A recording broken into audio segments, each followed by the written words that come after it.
اعوذ باللہ من الشیطان الرجیم، بسم اللہ الرحمن الرحیم۔ رئیس خان اسلامک بیان کے اندر خوش آمدید۔ دوستو، درس رمضان جیسے شروع ہے تو اب جو ہے یہ درس رمضان جو ایپیسوڈ یعنی 2 پہلے ایک ہو چکا ہے۔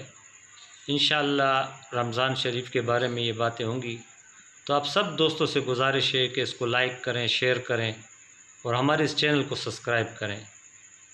تو اگر یہ فیس بک پہ بھی آ جائے یا یوٹیوب پہ یا اس طریقے سے واٹس ایپ کے اوپر، تو اس کو زیادہ سے زیادہ شیئر کریں۔ بسم اللہ الرحمن الرحیم۔ الحمد للہ وکفی وسلام علی عباده الذین اصطفی، اما بعد فاعوذ باللہ من الشیطان الرجیم، بسم اللہ الرحمن الرحیم۔ شہر رمضان الذی انزل فیہ القرآن ھدی للناس وبینات من الہدی والفرقان، فمن شہد منکم الشہر فلیصمہ، ومن کان مریضا او علی سفر فعدۃ من ایام اخر، یرید اللہ بکم اليسر ولا یرید بکم العسر ولتکملوا العدۃ ولتکبروا اللہ علی ما ھداکم ولعلکم تشکرون۔ صدق اللہ العلی العظیم۔ بے زبانوں کو جب وہ زبان دیتا ہے، بے زبانوں کو جب وہ زبان دیتا ہے، تو پھر پڑھنے کو وہ قرآن دیتا ہے۔ جب بخشنے پہ آئے امت کے گناہوں کو، تو گناہگاروں کو تحفے میں رمضان دیتا ہے۔ محترم سامعین کرام، جیسا کہ آپ حضرات نے سنا کہ رمضان المبارک کے سلسلہ کے اندر اہمیت رمضان، برکت رمضان، روزے کی اہمیت، روزے کا مقصد، یہ بیان ہو رہا ہے۔ آج دوسرا درس ہے۔ اللہ رب العزت تمام سننے والوں کو برکت عطا فرمائے اور ہم سب کو عمل کی توفیق نصیب فرمائے۔ اس آیت مبارکہ کے اندر رمضان المبارک کی بہت بڑی اہمیت بتائی گئی ہے۔ فرمایا شہر رمضان الذی انزل فیہ القرآن، رمضان المبارک کا مہینہ وہ مہینہ ہے کہ جس کے اندر اللہ نے قرآن مقدس کو نازل کیا، یعنی رمضان کی برکت کو بھی قرآن کی ساتھ جوڑا، قرآن کی نسبت کے ساتھ جوڑا۔ یوں تو تمام انبیاء اللہ کے پیغمبر ہیں، لیکن جس نبی پر قرآن نازل ہوا وہ نبی سارے نبیوں کا سردار ہے۔ ویسے تو سینے بھی بہت سارے سینے ہیں، پر جس سینے میں قرآن آیا وہ سینہ بھی سارے سینوں کا سردار ہے۔ ویسے تو سال کے 12 مہینے سارے اللہ کے ہیں، لیکن جس مہینے میں قرآن نازل ہوا اللہ نے اس مہینے کو قرآن میں فرما دیا۔ فرمایا شہر رمضان الذی انزل فیہ القرآن، یہ رمضان المبارک کا مہینہ کوئی عام مہینہ نہیں ہے۔ اس مہینے کے اندر رب العزت نے قرآن مقدس کو نازل کیا۔ الہی قرآن کو کیوں نازل کیا؟ فرمایا ھدی للناس، یہ لوگوں کے لیے ہدایت ہے، روزہ بھی ہدایت ہے، رمضان بھی ہدایت ہے۔ فرمایا یہ ایسا مہینہ ہے جس میں قرآن نازل کیا، اور قرآن کا مقصد لوگوں کی ہدایت ہے۔ وَبَيِّنَاتٍ مِّنَ الْهُدَىٰ وَالْفُرْقَانِ،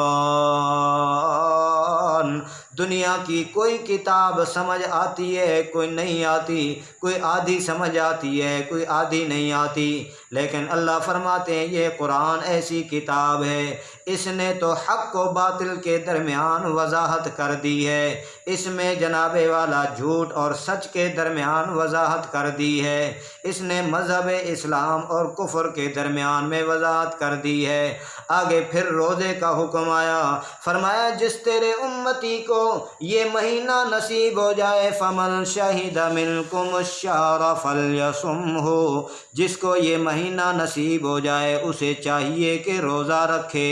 اے میرے پروردگار، اگر کوئی ضعیف ہے یا کوئی مسافر ہے یا اسی طرح کوئی بیمار ہے تو کیا کرے؟ فرمایا پریشان ہونے کی ضرورت نہیں ہے۔ فَمَنْ كَانَ مِنْكُمْ مَرِيضًا أَوْ عَلَىٰ سَفَرٍ، اگر تم میں سے کوئی مریض ہو یا سفر کے اوپر ہو تو اللہ رب العزت تمہارے ساتھ مشکل کا ارادہ نہیں رکھتے۔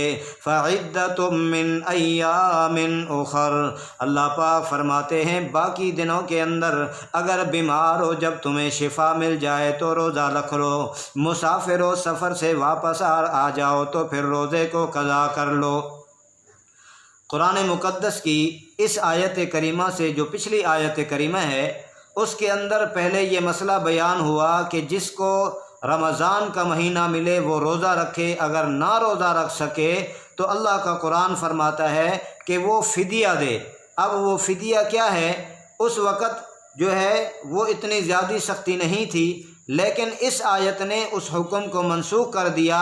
فرمایا اب اگر کوئی مریض ہے لیکن ایسا مرض کہ جو ٹھیک ہونے کے قابل ہے تو وہ پھر روزے کا فدیہ نہیں دے سکتا، پھر وہ آئندہ روزوں کو قضا کرے، اور جب کوئی مسافر سفر سے واپس آئے تب بھی روزوں کو قضا کرے۔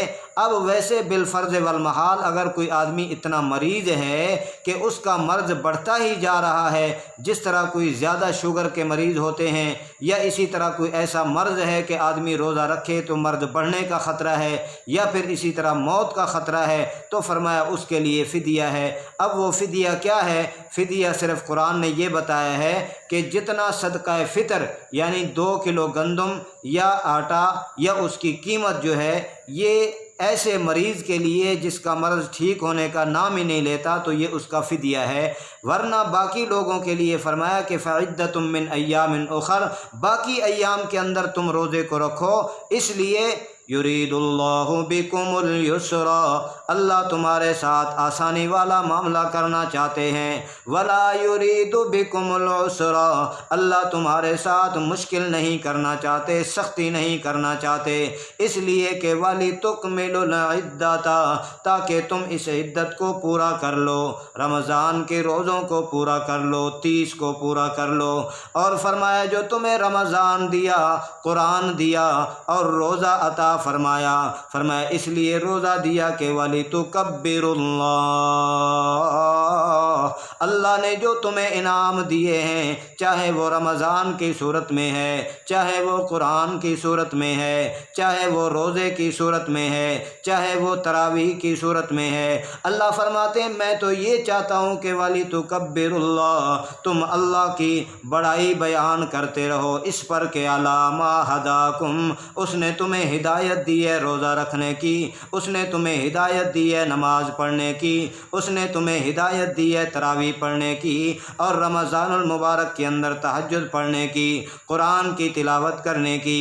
فرمایا جو اللہ نے تمہیں ہدایت دی ہے اس ہدایت کے اوپر اللہ کی بڑائی بیان کرو، لعلکم تشکرون، میرے شکر گزار بندوں میں سے ہو جاؤ گے۔ اب بات یہ ہے کہ روزے کا مفہوم کیا ہے؟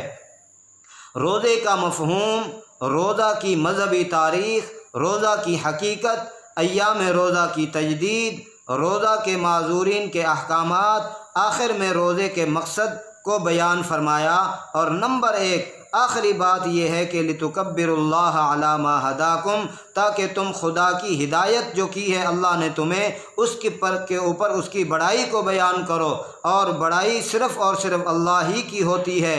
معلوم ہوا کہ روزے میں بھی مقصود خدا کی توحید بیان کرنا ہے، تکبیر اور بڑائی بیان کرنا ہے۔ اسی کو کہتے ہیں یہ روزے کے سارے مقصد ہیں۔ ان کے اظہار میں کمی کرے گا تو اس کے دن بھر کے بھوکا رہنے اور پیاسا رہنے کا کوئی فائدہ نہیں ہے۔ عقیدہ توحید اور عقیدہ رسالت اصل ہر عبادت کی جان ہے۔ اس لیے فرمایا جب یہ عقیدہ پختہ ہے تو وَلَعَلَّكُمْ تَشْكُرُونَ، پھر تم اللہ کا شکر ادا کرو۔ باقی صرف کھانا چھوڑنا اور جناب والا پینا چھوڑنا یا اسی طرح سارا دن سوتے رہنا یہ روزے کا مقصد نہیں ہے۔ روزے کے ایک بہت بڑے مقصد ہیں۔ روزے کا مقصد کیا ہے؟ روزے کا مقصد خلوت میں رہنا، روزے سے رہنا، کسی سے فضول گفتگو نہ کرنا۔